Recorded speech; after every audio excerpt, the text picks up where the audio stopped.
Welcome to episode 2 of the 'Cause I Have To podcast. I'm Julie Slater. I co-host this program with Jason Friday, and this week we have our first guest, Jason's bandmate, Robyn August. They're in the band Rival Tides. Robyn is also a writer, director, and so much more. Thanks for tuning in. Hello, everybody. How do you feel about being our first guest?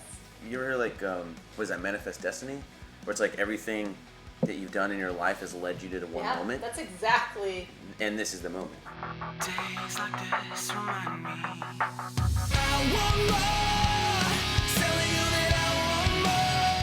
So we want to talk about the whole point of our podcast, because I have to, is living your dream, living your dharma, and like things that you won't give up on because you just have to pursue them.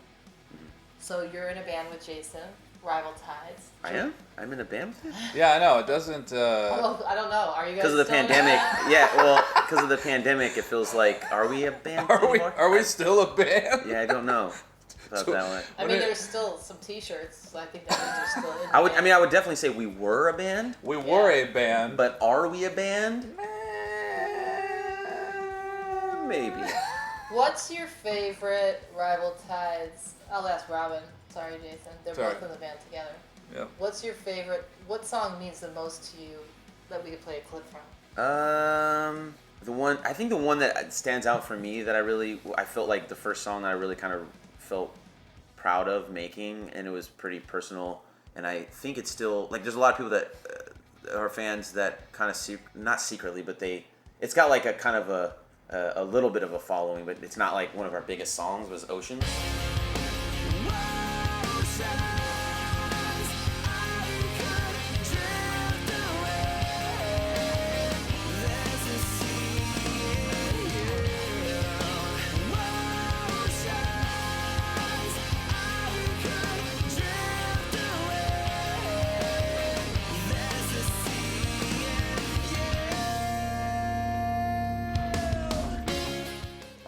Yeah, I love that song. Yeah, it's like the people that like that song love that song. Why is it your favorite? Because I think that was the first song that I really kind of got really personal. Like, I really kind of went there as far as my emotions, and also I just kind of I felt like it was probably some of the strongest writing I had done in the band. What's the song about? I mean, it's about love. I think a lot of the things I write, especially in my films and stuff, goes back to my childhood.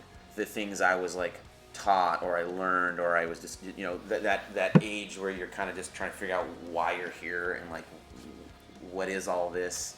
You don't really think about it at the time, but later on in your life, it feels like 2 lifetimes ago, and then those little things you remember, but you kind of you almost feel it more vividly. It's the lessons you learned, or just how to be a good person, or the things that your mom and dad instill in you that maybe at the time you were oh, whatever, and now you're older and wow, thank God I had good parents, Yeah. So to me, the song is kind of an all-encompassing, I guess, look into a slice of life, look into growing up and becoming a man or woman, and just kind of learning how to navigate the world as an adult. And it's also kind of melancholy in a way, because you kind of miss, it's gone, you can't be a kid again.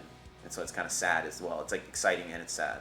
So I like the songs that I felt it had a really good balance of, it felt like sadness but also joy kind of mixed together, which I try to do in most of my stuff. Because I think that's life, it's the yin and the yang. It must be pretty cool, though, to have a song that resonates with people.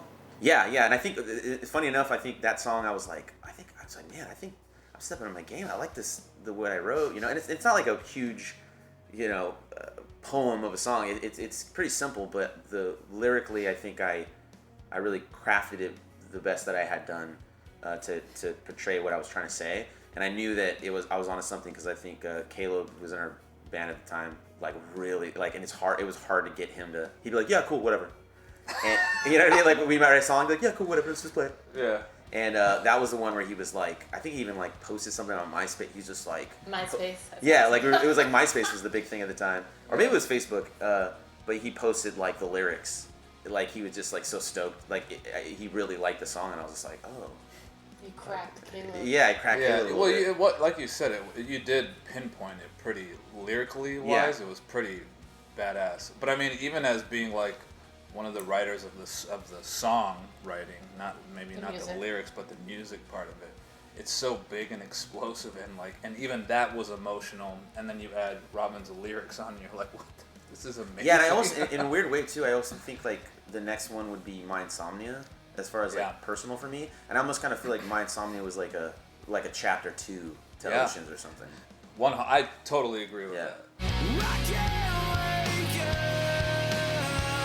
tonight. My insomnia. 'Cause I've been sleeping in my dreams and dreaming in reality. And I can't wake up. Pretty emotional for me, but it also part of the song was like about like, you know, my best friend's Mike. You know, like I have 2 best friends I grew up with. My really good friend Mike, and then later on my other friend Josh, who I haven't seen in years. It was like a little bit about that and growing up and growing apart because we kind of fell apart or moved away. And luckily Mike and I are friends again. We reconnected. But Where did you grow up? A lovely little town called Lompoc. We have an Air Force base and a prison.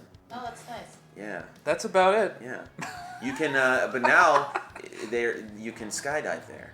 They're really up the tourism. Wine and skydiving is the big thing there now. When did you leave Lompoc? It's 2000. Or I guess right before 2000. And like did you? 2000. I think Jason told me that you moved here to pursue acting.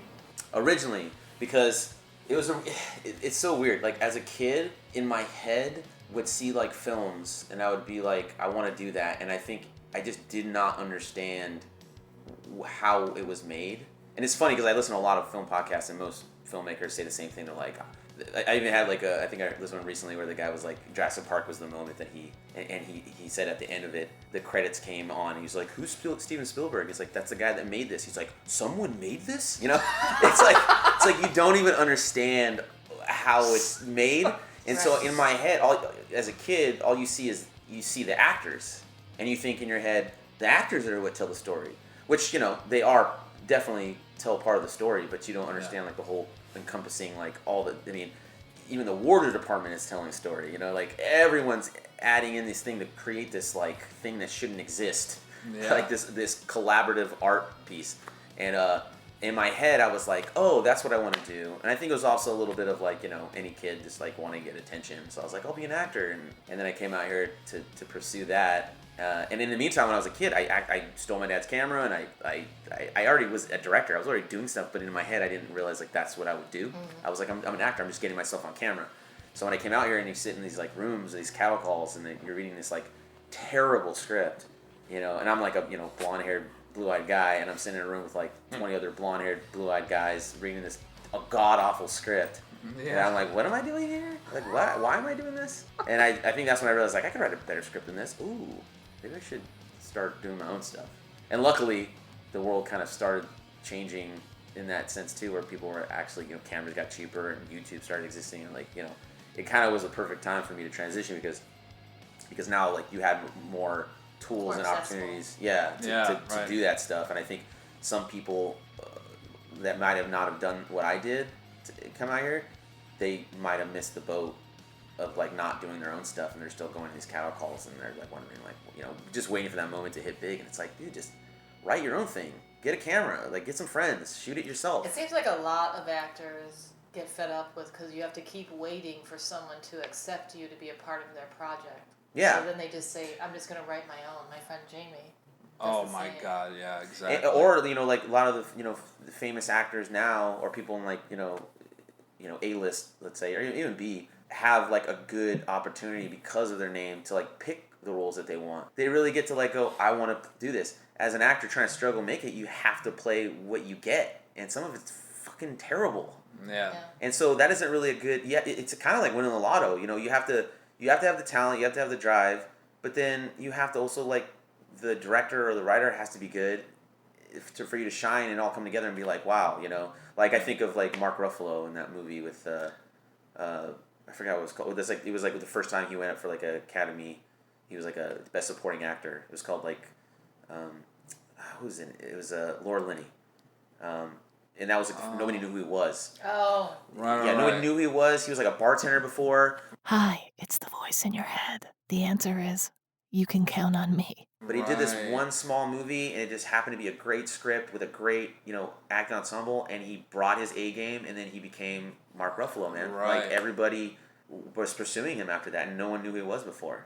And so that to me is like, it's just a right mix of everything. It's like the talent, the luck, a good script, quality direct, like everybody coming together to make magic, and it's like winning a lotto. Right. It really is. No, I know. And you see, like you're saying, it's from the director to the wardrobe assistant, even. Yeah. That creates the chemistry of the movie, like everybody. Oh, totally, yeah. But I mean, they could have hired someone else that came in, and even if it was a good actor, could have not done as good of a job in that role. Yeah. He was just perfect for that role. Dude, Back to the Future, perfect example. Yeah. The original guy was not, in fact, Michael J. Fox. Yeah, no, it was redhead from Oh. Pulp Fiction. Stoltz. Eric Stoltz. Eric Stoltz. Yeah. Yeah, and they even have footage you Yeah. can see on YouTube of Because his, they like, filmed it, they but they filmed had it, to yeah. re-film it when well, they got they filmed it, and they got to a certain point. They're like, "This isn't working," This- and they had to like reshoot the whole movie. Recap. I feel That so is bad for Eric insane. Stoltz, I but know. like, and he's fine now, obviously. No, obviously. That's the thing. And they were even saying that, and, like, if you watch the interviews about that, they're like, he's an amazing actor. He's so good. Yeah. But he just wasn't Magic that didn't come role. together. Yeah. He just wasn't McFly. Like, he wasn't No, him. Right. And, Jay Fox was. Fox, man, yeah, he was, jeez. Now you just wrote and directed and produced like your own movie. What is it called? Yeah, Party With Me is the name of the We film. saw it. It's amazing. We It are is. featured extras. You are. It and is. you're a voice actor as well. Both. Oh, Oh, that's yes, right. that's right. Wow. Voice actors and actors. And you just got some. It was just in a film festival. You won some awards. Tell us about it. I did. Do you look in my foyer? I wash them every day with my tongue. Those and are they very sparkle. shiny. Yeah. He does have 2 awards. So what did you win for? We won Best Film, which was amazing, and Best Ensemble Cast, and I guess that was presented by Variety Magazine, although I don't know if Variety Magazine knows or cares that the name is on the title. They may or may not. But I will say, ensemble, that's pretty... Yeah. Yeah, that was the That's- first award we get, and I was like really stoked about That that is one, and I was rad. not expecting Best Film. I was Dude. kind of like blown away. I was really hoping for Best Lead Actress for Allison Flanagan, who plays the lead, because she was fucking great. I mean, everybody was Yeah. great, She but was she great. really Yeah, she brought brought her Yeah. her A game to that, and I just really wanted her to get So what would you say? So you're in a band. You're a singer-songwriter. You also write films, direct, Mhm. actor. Like, what do you think is I'm also your a heart surgeon on the side. heart surgeon? Yeah. Oh, thank Wow, goodness. that's incredible. What very would easy. you say is the biggest thing that drives you of all those things? If you had to give everything up but one, what would it be? Oh man, I mean, it probably would be like writing, directing, just because like it involves everything I love. I get to deal with the music, the acting, the story. At the core of what I think I definitely like. I know I don't want to sound like pretentious or anything, but like I don't want to be like I'm an artist. Like a lot of people say. I'm a heart Yeah, surgeon. but I feel like I'm a storyteller. That's who I am. Even with the music, with the band, they thank God they let me write the lyrics, and so I get to like tell a story. With my films, I get to tell a story. Even when somebody a band comes to me for a music video, they're like, here's the song, this is what it's about. We don't care. It doesn't have to correlate. In fact, I kind of usually hate it when a music video is Matches exactly yeah, it's what... like come on. yeah. I mean, if it's like art, like my insomnia, it's similar. It's kind of to the point, but it has a strong. It's more of like a collage of like ideas and thoughts. It's not like so much of a straightforward story. It's a journey, I guess. Yeah. But like a lot of bands will come to me and they'll just like do whatever you want, and so I get to like write and create these little short films basically with their song as the soundtrack. Right. And that's You get paid awesome. for it. Yeah, they get paid for it, and it's awesome. But after a while, you're like, it kind of you get to the point where you're like, well, because especially when you do this kick-ass video, and a lot of music directors might attest to this, but it's not like I'm dying to get like everyone to like praise me or anything like that. But like when you put all this work, you write something, you put all this work into something, and it's awesome. The band loves it, the fans love it, and then they put it out. And then all the fans are like, "Oh my God, what an amazing video! Good job, band!" Yeah.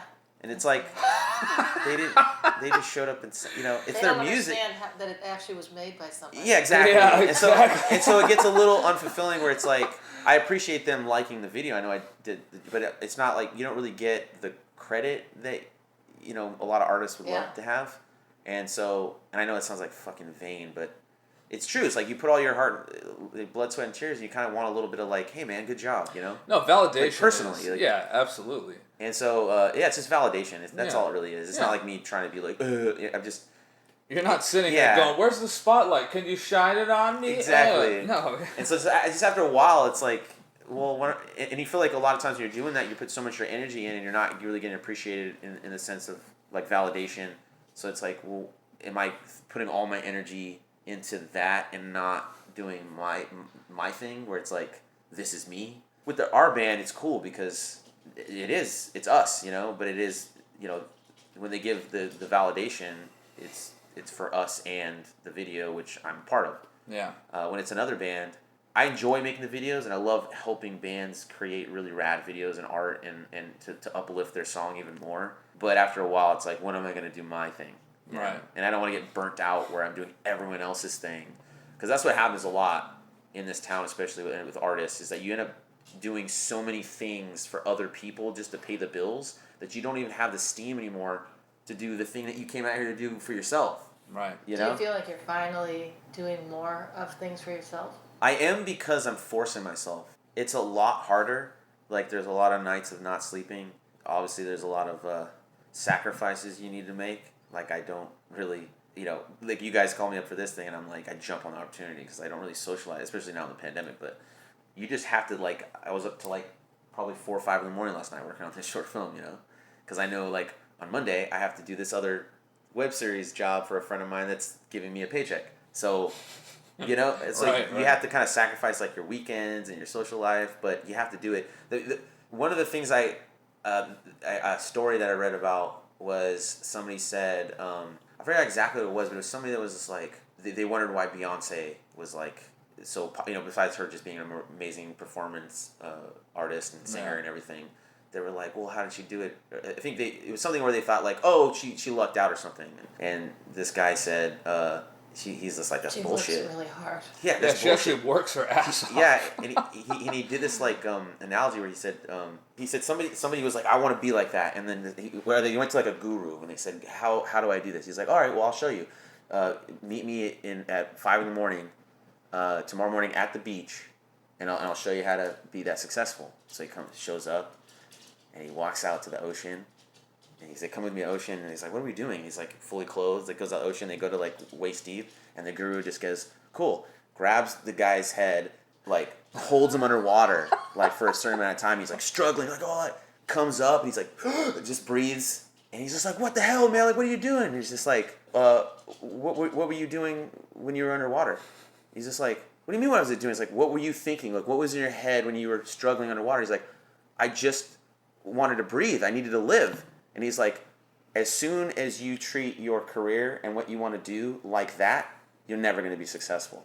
So it's like, it has to be. Me chills. Like it has to be. That is amazing. It has to be like you have to do it like it's fucking air. Like you have to breathe it. Wow. Like, until you're gonna do that and make that sacrifice and do that work, you can't complain. And all those people that are successful, some people aren't. I mean, some people get, what is that? It's family. Like, I forgot the word in my head. It's the voice in your head again. The answer is nepotism. But like, they get looked out because like a family, like their father's Tom Hanks or whatever the fuck. Yeah, right. But most of the time, They still have they're really good. they're really good. Yeah, they're really actually talented still. Yeah, Like they still Zoe they still have to Kravitz. have some right. Exactly. Yeah, but I mean, they had an easier chance to break in, sure. but then they had to prove it. Right. Right. You gotta have Sometimes skills. that might be Yeah, totally. harder that you really have to prove yourself. Yeah.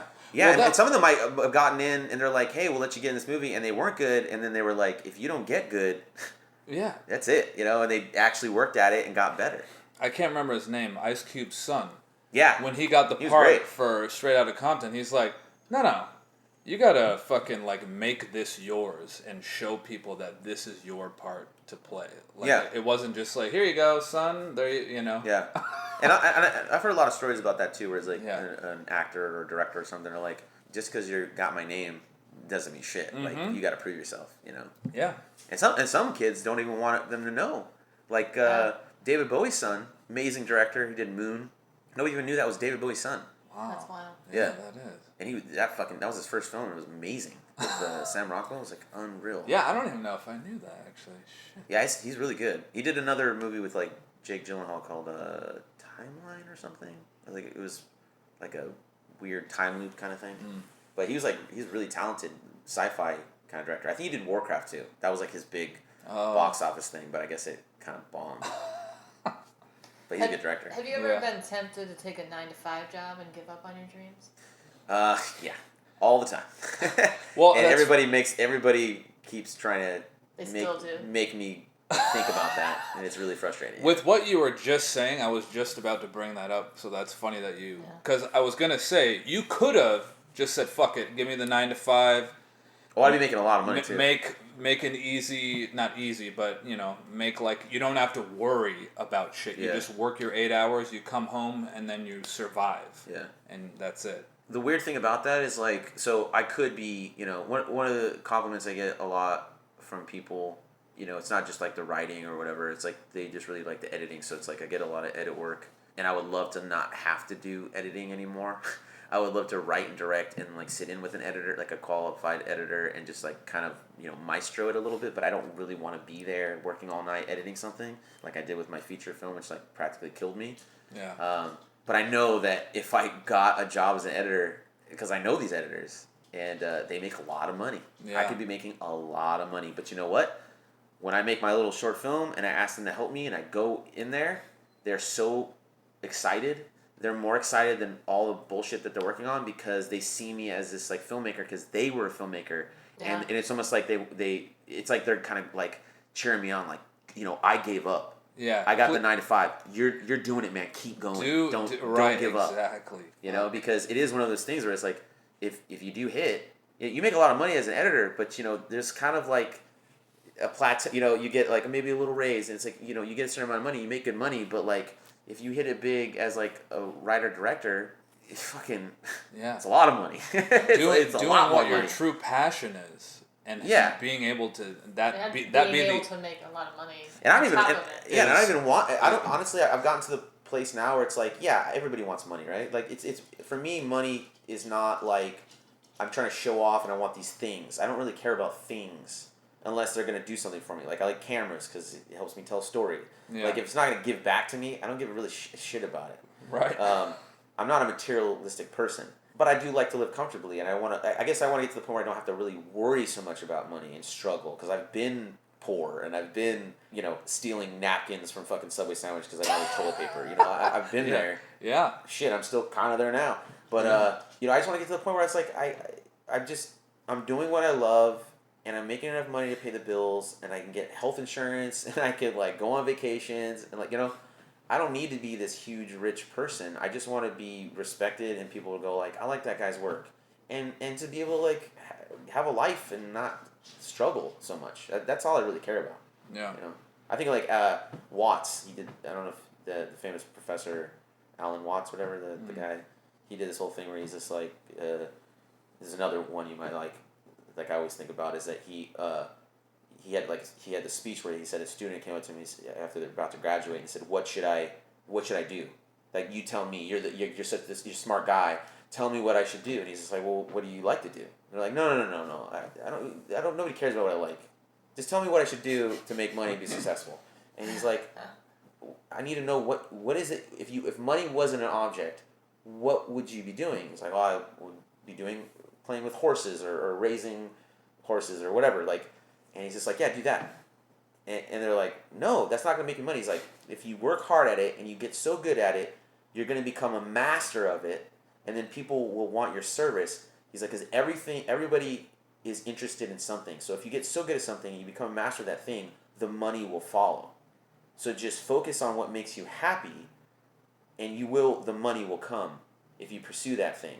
If you don't, you're gonna keep doing this loop of like, Yeah. working this job that you hate to come home to dream about that thing that you want to do, just go back to that job, and it's just like, and then you teach your kids that, and then everyone's just working like fucking robots, not doing what they love, And some people, they like that. Some people are like, I just want a job to make money. I care about my life, my family life. They don't care about like anything, that they're trying to pursue as a career. They're like, I just want a paycheck. What they care about is like their kids, their family, Stability. And, that's their dream. Yeah. And other people have a dream of like a profession that they want to do, and I think if you have a dream of a profession you should fucking pursue that and not listen to anyone. Right. And just do it. Like I said, like you can't fucking breathe without doing it. That you Right. have to get to that point. Otherwise, you probably didn't want it that much in the first place. That's what I've learned. Right. I had to look in the mirror a couple times and go, do you really want to do this? Because you're not acting like it. Yeah, right. Speaking of that, what would you tell your 20 years ago before coming to LA? Like, what would you tell yourself, or what, you know what I mean? Like, is there something you would have done different, or any like advice that you could have told yourself 20 years ago before you came to LA? I probably would have written more. Yeah. I would have listened. It's funny because I got a lot of really good advice and I didn't listen to it, and I probably would have listened to it. Right. Like I remember specifically, I went out one night because when you come out here, especially when you're young and you're pursuing this, it's a very glamorous city. Sure. Or at least it was. Now it's fucking garbage fire. But well, especially if you're coming from Lompoc to fucking Los Angeles, Yeah. that's like. Holy But shit. most people, it's like you get the clubs and the Hollywood life and the hot girls and guys and drugs and you know what I mean. And everybody gets caught up in that, and that's why it's sad because you see a lot of these like. Not everyone, but there are a lot of people that are like strung out on drugs and homeless, and they all came out here with that dream, and they got caught up in that lifestyle, and it just consumed them. And because I think they were coming out here more for the attention and the fame part of it than it was the craft. Sure. And that's something I had to remind myself of. Like, are you here for attention? Right. Or are you here because you love telling stories? Right. And I was like, I love telling stories. Well, then fucking.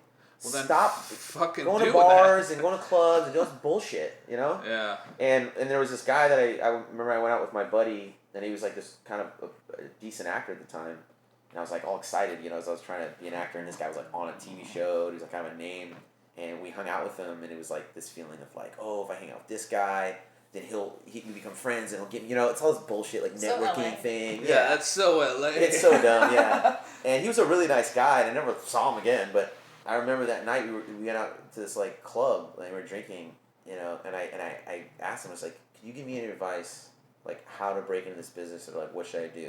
And he goes, well, I'll give you the first thing you should do. And I was like, yeah, please tell me. And he goes, don't do this. Wow. And I was like, what do you mean? This. And he's like pointing around the room in the club, and he's like, I don't ever do this. I'm doing this because I'm just taking a night off, hanging out with my friend I hadn't seen in a while. But he's like, I don't go to clubs, I don't go to bars, I fucking work. Yeah. And he's like, until you're going to get rid of this bullshit idea in your head of what Hollywood is like, you're not going to be successful. Right. Unless you're like Paris Hilton, where you already have, like that, you're making a name for yourself as like the party person. Sure. On TMZ or whatever. It's like, if you're trying to be a real actor, don't go to bars, don't be drinking, don't be dumb. Like, go to bed, wake up, work, I guess the pandemic helped a little with that. Yeah, well, honestly, just getting older. Like, just getting older, you start, like, getting tired of that stuff. Yeah. And I think, and that's probably what I would tell. I don't think I would listen to myself, though. Like, if I went back and said, dude, don't go to bars, don't try to hook up with girls, or do this, like, try to be this, this Leonardo DiCaprio character. This image bullshit, this image whatever. bullshit. Yeah. Like, work on what it is that you want to do, right, and try to, like, actually pursue that stuff. I still think I wouldn't have listened. I'd be like, you know what? I'm 20. I want to have fun. Fuck it. I'm. Yeah. And I don't know if I would have listened to myself. Yeah. I really don't. No, that's why I asked. It's a interesting question. I think you kind of need to get it out of you. Yeah. Some people that never gets out of them, but Some good stories come out of it. yeah, right. Yeah. But some people need to just kind of be stupid and young and wild, and then they're like, okay, I did it. And that's kind of like me. It's like, I did it.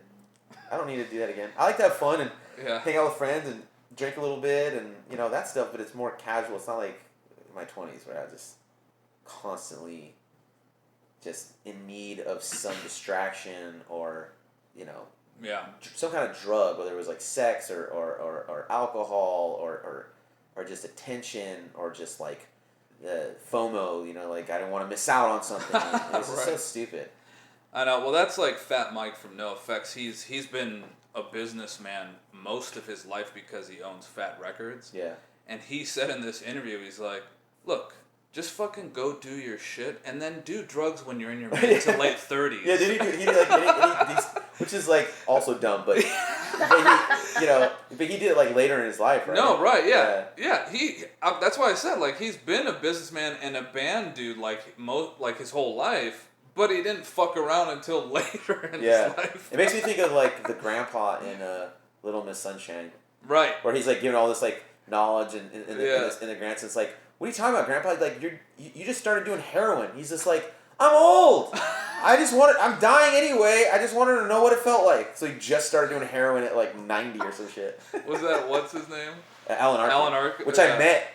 You met Did I him? tell you I met him? No. That's Yeah, they were cool. filming at that bar I worked at, and I was walking by. They had because they were filming out there all the time, like different TV shows and movies. Yeah. And I'm walking because we stored all like the kegs across the way, and in the middle of the parking lot they were having this shoot, and I was just like, I wonder if anybody is like famous in this shoot, whatever it is, if it's a movie or a TV show, whatever. And I'm walking back with a keg, and fucking standing right in front of me is Alan Arkin, and I was like, Mr. Arkin? He's just like, yeah. And I was just like, I am such a huge fan. I shook his hand. He was like really cool, really Holy nice. shit, that's And I was like, went to I'm like, I just fucking met Alan Arkin. This is amazing. Yeah, it was so cool. That's rad. I met a lot of celebrities working at that bar, and most of them were pretty freaking cool. Like really down to earth. Most of the people I met, which was kind of nice to.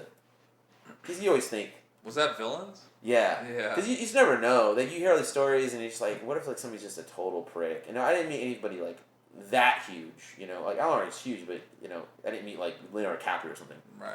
But, you know, a lot of the people that are working actors, did a ton of stuff, and they're all really nice, and it just kind of gives you, like, oh, thank God, like, if I want to be a director and I want to... Yeah. You're always terrified, too. It's like, if I get to the level where I get enough money, then I have to have a star. You know, how terrifying is that going to be if this star is just, like, god awful to work with, and I'm just like new director. It's like, oh god, I work with this stupid new guy. You know, it's terrifying. Yeah, I get that. Because you're just like, you want to tell a story, and you really want a really good actor in it. And they do the job well, obviously, but you don't want to like look like a jackass. Yeah. Or like piss them off with like, I never want to work with this director again, or tells the whole town, and the next thing you know, it's like you're not really working that much because, you know what I mean? Because of that one person. It's Yeah. scary. So doing all this creative stuff can be really like take an emotional toll. Do you have any kind of, what do you do to keep your sanity, or any like wellness things that you, like what keeps you sane? Man, it's weird. Like in a weird way, like just kind of just creating in general is what actually I think keeps me sane. It's like therapy for me. It really is. Like if I don't have it, I go kind of crazy. That's why this year, which is not working, you know, besides all whatever other life personal stuff, just not being able to work has like kind of made me go a little crazy.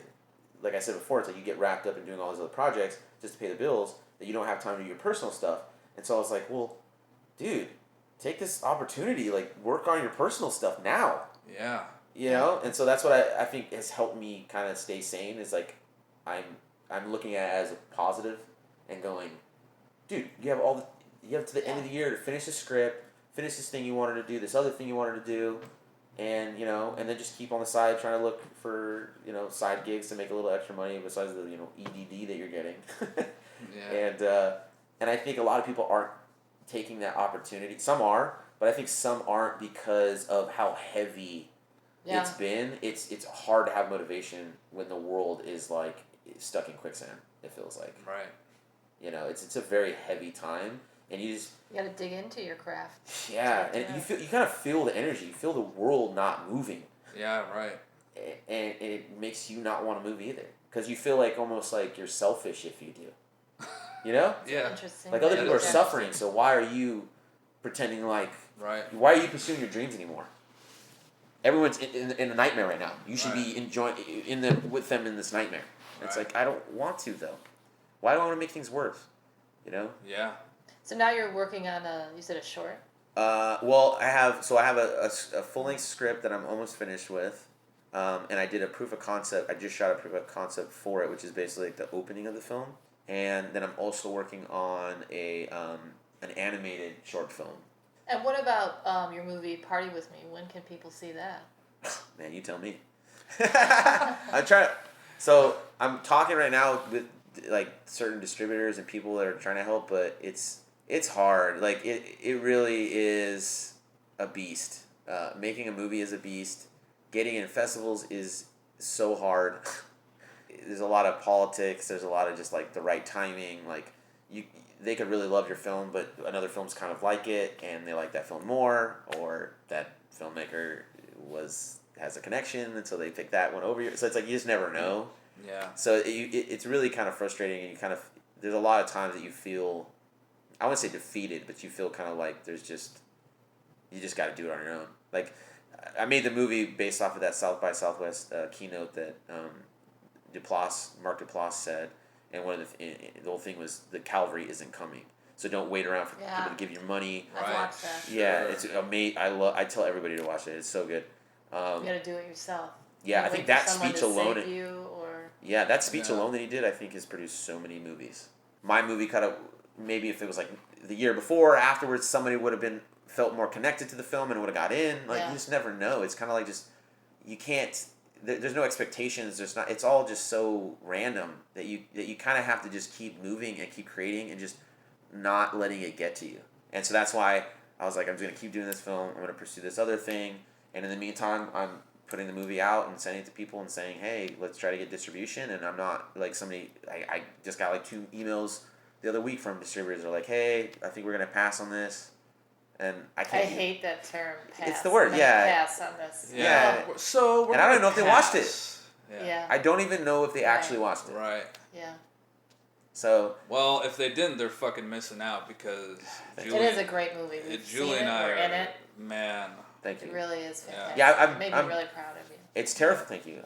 It's very terrifying too because I was just like, you trying to make this thing, and then the whole time like editing, it's like, oh my god, people are gonna hate this. Like it sucks, you know. Yeah. And thank God I listened to all these like podcasts and interviews, and they all say the same thing. Every director is like, I hated my movie. In fact, I think even like Jay Duplass said, if you don't hate your movie at the end of it, you're about to show to people, or terrified that everyone's gonna hate it, like something's wrong. Like you should be that's so terrified because if you think about it, this is like art, man. Like this is you're putting your heart out there, and if you're not terrified, you got a fucking ego on you, man. Yeah. Like everybody should be scared. Right. You should be like, I don't know if people are gonna want to hear my voice or this, you know. And it's not even like this is not all encompassing me. It's just one little story. It's one part of my voice. Yeah. Right. And what if they don't like that? They might think, oh, the next thing's gonna suck. But the next thing I'm gonna make might be like shit. The movie I'm making now is completely different. Yeah. People are gonna look. If I make this movie, they're gonna be like, I can't believe that was the same director. Probably, you know. Right. Right. Because it's not the same story. It's not the same vibe. It's completely different. I think for me, it's just like I'm trying to get my voice out to just show like I can tell stories in different ways, and I feel like I'm more of like a diverse director. I'm not like a Wes Anderson where I'm just all my movies kind of have a certain aesthetic. I think I would love to make a film that's like a Wes Anderson movie. I would love to make a movie that's like a fucking Scorsese, you know. And who is your hero as far as a director writer? I mean, I love so many directors. Like it's like, you know, the same ones that everybody loves, like, you know, Kubrick, Spielberg. But I'd probably say Tarantino I love. But I would say, in a weird way, probably some of the directors that aren't my favorite are the ones that I feel like I'm probably closer to being like. I don't know, like Soderbergh or, you know, people that are kind of like chameleons. Like you see one movie and you see another one, you're like, that was the same director? Right. You know, they can kind of do anything. Right. That's kind of what I like to do. Like, I never want to make the same movie. Same style of sequence, and I don't. I love Wes Anderson, and he has a unique style. I love all his films, but I don't know how he does it. I feel like if I made, you know, that movie, the next movie, I would have some of those aesthetics, but I would not want to. I'd want to shoot it all like on an iPhone, you know, with my hand instead of like all these perfectly, you know. But he makes all his movies like plays, right? Because he was like a playwright, you know, as a kid. So, that's just aesthetic. I don't know if he's being told to keep doing that because it works. And I've heard that in the industry where it's like once you get like a vibe that people like, you kind of need to stick with it, and they try to get you not to try new things. Yeah. I don't know. Or maybe he just likes doing that. I mean, he's good at what he does, right? Oh, it's great. But, I mean... But I get what you're saying, though. Yeah, nobody else does it like him. And I even have, like... I think for me, there's a lot of different directors that have maybe done, like, a shot or some kind of style that I feel feels right in the moment in the film, but I don't want the whole film to look like that. I want it to be like, this shot needs to look like a Wes Anderson shot. Right. This shot needs to look like something Kubrick would do. Right. Because that's what I just take influences from all my favorite directors. But I don't want to... I don't know if I have, like, a distinct style. And maybe that's a problem. Maybe I need, you know... A lot of people in this industry, like, you need to figure that out. Like, oh, fucking no. I like to just do what I'm into at the time. Yeah, whatever like, you're feeling, whatever, yeah. Yeah, like, so Party Me, that was in, like, the vibe of doing, like, a kind of indie comedy, you know, just going for it, kind of fun thing with my friends and no rules. And in this one, I'm writing, like, a super, like, lighting has to be a certain way. You know, there's action. A little more specific and, yeah. Yeah, so it's, like, it's just different. You know? Yeah. And also hopefully have more resources for the new film. You know, with Party With Me, if I had all these resources, I would have shot it differently. I probably would have had a fucking lead actor in it. We would have shot on anamorphic lenses. We would have had like a month to shoot it instead of 8 days. Yeah. You know, it would have been maybe a whole different type of movie. Yeah. All right, so you were a bartender. Favorite cocktail? Ooh, favorite cocktail? Fuck, I mean old fashioned, man. What is your whiskey, baby? What is your least favorite ingredient of an old fashioned? Oh, the missionary cherries. That's a new old fashioned. I was gonna say that's new old it's fashioned. a more yeah. Yeah, You but know I'm what's real. even worse? I love the fake cherries. I grew That's up the one. on it. Oh, is that The bright red. Yeah, that's color Mary one? Cherry cherries. Oh, Yeah, yeah. the No, I love those. Luxardo cherries are bomb. Yeah, those are great. Yeah, no, Like she those- she yeah. loves the old school my fake dad would ass. buy them for his drinks, and he would give them to me, and I'd so eat them. gross. Those were like the old like cherries on a sundae, right? Yeah, yeah, Like, yeah. like Usually- banana splits or whatever Yeah. they give you. I can't even eat them. Did you ever have it was like your grandma's Yeah. chocolate candy where it was the chocolate covered ones that were those, Yes. oh god, so gross. So gross. I love cherries like real pitted like the red cherries. Yeah. And I love like which are basically the Luxardo cherries. Yeah, exactly. But like all the fake, it's like it was like bathed in like fucking chemicals. It's so gross. They're delicious. You like 'em? She loves I them. love Yeah. And I'm like you, dude. I love the actual real Yeah. cherry. I don't It's like nostalgic. I mean, I'm not I saying get the nostalgic. I wouldn't say I would nostalgia eat of 'em. it, but like I've had times where it's kind of drink and I still eat it, but it's Yeah. not like Yeah. it's kind of like whatever. yeah. So whatever. Well, thank you for being on the program. Our first guest, Thank you. everybody. Hey, let me tell you something, people. You pursue those dreams. Thanks for listening to the 'Cause I Have To podcast. Don't miss an episode by clicking subscribe wherever you listen to podcasts. Share the show with your friends. And if you dug what you heard, please leave a great review. This helps us live our dharma, and we hope we can help you live yours too. 'Cause you have to.